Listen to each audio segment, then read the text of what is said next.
ก็มาแก้ข้อข้องใจกันเตือนเนาะสำหรับยอดทรายและก็สอนพระจันทร์ที่เป็นคู่หูดูโอคู่แฝดอภินิหารที่หลายๆคนบ่เคยเจอตัวจริงพร้อมๆกันจักเทื่อย้อนว่าสองคนเฮานั้นบ่มักไปนํกันคนที่หนึ่งก็คือยอดทรายคนที่ออกงานต่างๆคนที่มีพรสวรรค์ในการทางด้านร้องเพลงหลายๆเรื่องส่วนคนที่สองนี่ก็คือสอนพระจันทร์คนที่เป็นสอนอยู่โรงเรียน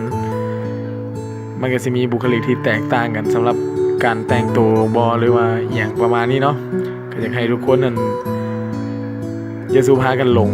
เพราะว่ามันเป็นคู่แฝดที่มีความคล้ายคือกันหลายเติบก็ฝากกันเติม